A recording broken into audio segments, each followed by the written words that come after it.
সুধী ভক্তবৃন্দগণ, সামনের একাদশীর পর থেকেই শুরু হয়ে যাবে বৈশাখ মাস। বৈশাখ মাসে তুলসী বৃক্ষেতে জলদানের অনেক মহিমার কথা আমরা আলোচনা করে গিয়েছি। আপনারা প্রতিদিন তুলসীকে জলদান করবেন বা তুলসী বৃক্ষের উপরে মাটির হাঁড়ি বসিয়ে দিবেন বা ওকে সুন্দর করে কোনো একটা বাঁশ দিয়ে তার সঙ্গে বেঁধে ঝুলিয়ে দিবেন। এক ফোঁটা করে জল পড়তে থাকবে। এতে আপনারা বিশেষ ফল লাভ করতে পারবেন। তুলসীর জলদান মন্ত্র আপনারা সবাই জানেন। তুলসীকে প্রণাম মন্ত্র সেটাও আপনারা জানেন। আমরা তুলসীকে প্রণাম করি। বৃন্দায় তুলসী দিব্যই প্রিয়ায় কেশবৈশ্য চ বিষ্ণু ভক্তি পদে দেবী সত্যব্রতৈ নমো নমঃ। পাঠান্তরে বিষ্ণু ভক্তির স্থানে কৃষ্ণ ভক্তি পদে দেবী সত্যব্রতী নমো নমঃ বলা হয়ে থাকে। আমরা যখন তুলসীকে স্নান করাই বা তুলসী বৃক্ষেতে জল দান করি বৃন্দাজিকে, তখন আমরা কি বলি? গোবিন্দ বল্লভাং দেবী ভক্ত চৈতন্য কারিণীম স্নাপয়ামি জগদ্ধারিতিং কৃষ্ণ ভক্তি প্রদায়িনীম। এই বলে জল দান দিবেন। তুলসী পাতা চয়নের মন্ত্র আছে, তুলসী প্রদক্ষিণ করার মন্ত্র আছে। যানি কানিচ্চ পাপানি জন্মান্তরে কৃতানি চ তানি তানি পুনঃসন্তি প্রদক্ষিণাৎ পদে পদে বলে আপনারা প্রদক্ষিণ করতে পারেন বা হরিনাম মহামন্ত্র বলে প্রদক্ষিণ করতে পারেন। তুলসী পাতা চয়নের মন্ত্র উচ্চারণ করে যদি তুলসী পাতা তোলা যায়, তাহলে একটি তুলসী পাতা ভগবানের চরণে দিলে 1000টি তুলসী পাতা দেওয়ার ফল লাভ করা যায়। এই জন্য এখানে তুলসী পাতা চয়ন মন্ত্র আমরা এখানে দিয়েছি। ওম তুলস্যামৃত জন্মাসি সদা তম কেশব প্রিয়ে কেশবার্তো চিনমিতো বরদা ভব শোভনে চয়নোদ্ভুদংখ্যং চ মদরিদি তব বর্ততে ততে মহেশ জগৎমাতং বৃন্দাদেবী নমস্তুতে তৎক্ষমস্যম জগৎমাতং বৃন্দাদেবী নমস্তুতে তৎক্ষমস্যম জগৎমাতং বৃন্দাদেবী নমস্তুতে।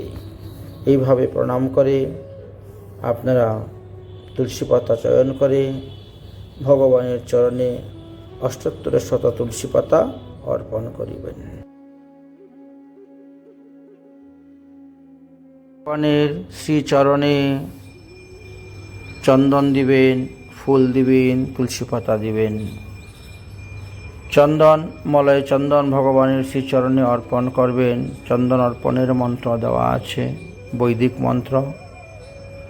ওম তং যজ্ঞং বহির্সিংহোর্খরং নৌ পুরুষং জাতং প্রত তেন দেবায়ন্ত সদ্ধারিষয়োশ্চ ইয়াহে শ্রীকণ্ডং চন্দনম দিব্যং গন্ধাঢ্যং সমবর্তোরম বিলোপেন শ্রোশিষ্টং চন্দনং প্রতিগৃহ্যতাম শ্রীভগবতে বিষ্ণুবে নমঃ।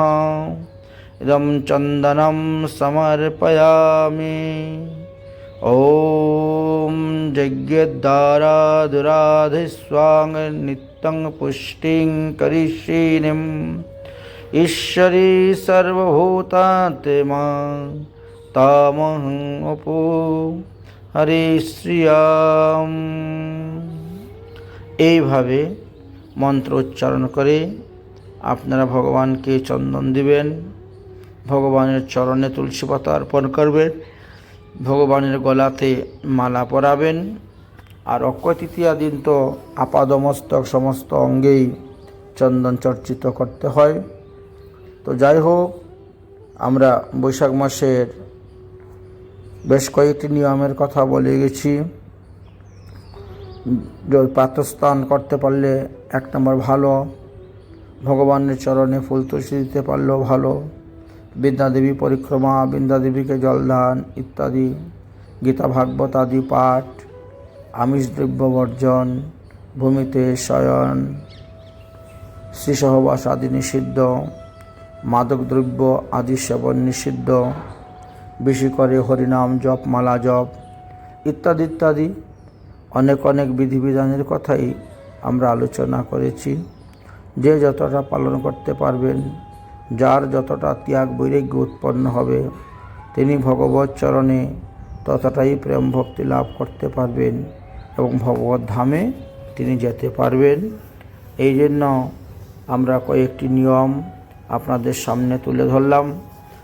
যে কয়টি নিয়ম পালন করতে পারেন সেই কয়টি আপনাদের জন্য লাভবান হবে। রাধে রাধে।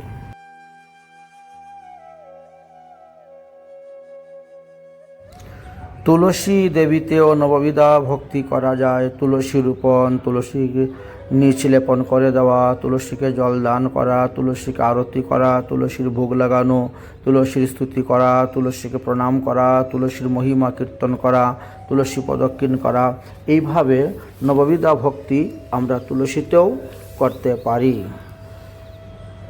মায়া জলাবৃত চক্ষু দেখি ক্ষুদ্রাগার, জড়ময় ভুবি জল সব যত তার, মায়া কৃপা করি জাল উঠায় যখন, আঁকি দেখি সুবিশাল চিন্ময় ভবন। এই অপ্রাকৃত চিন্ময় শ্রীধাম বৃন্দাবন, এই প্রাকৃতিক মায়ার চক্ষু দিয়ে দেখা যায় না, বোঝা যায় না। ভজন করতে করতে, সাধু সঙ্গে থাকতে থাকতে, সাধুগুরু বৈষ্ণবের কৃপায় যখন কারো দিব্য চক্ষু হয়ে যায়, তখন তিনি দেখতে পারবেন যে এই শ্রীধাম বৃন্দাবন চিন্ময়। তাই ভগবত কৃপা ছাড়া হয় না। যাই হোক, একাদশী ব্রতের কী কী দ্রব্য নিষেধ আমরা সেইগুলো আলোচনা করেছি। তারপরে কেশব ব্রতেতে কী কী দ্রব্য নিষেধ এই বিষয়েও আমরা আলোচনা করেছি। তারপরে আসবে অধিক মাস, অধিক মাস বা পুরুষোত্তম মাস বা বল মাস যাকে বলা হয়, সেই পুরুষোত্তম মাসের মহিমার কথাও আমরা বলবো। কী কী দ্রব্য গ্রহণ করবেন, কী কী দ্রব্য বর্জন করবেন, করলে আপনাদের লাভ হইব ইত্যাদি বিষয় নিয়ে আমরা আলোচনা করব। তাই অজ্ঞানং তিমিরান্ধস্য ব্রতে অনেন কেশব, প্রসিদ্ধ সন্মুখনাথ জ্ঞান ভক্তি প্রবুদ্ভব। এইখানে শুদ্ধ ভক্তি প্রবুদ্ভব বা কৃষ্ণ ভক্তি প্রবুদ্ভব এভাবেও পাঠান্তরে দেখা যায়। যাই হোক, আমরা সংক্ষেপে অনেক তত্ত্বকথা আলোচনা করলাম। এগুলি পালন করতে পারলে ভক্তেরা অগ্রসর হতে পারবেন। রাধে রাধে।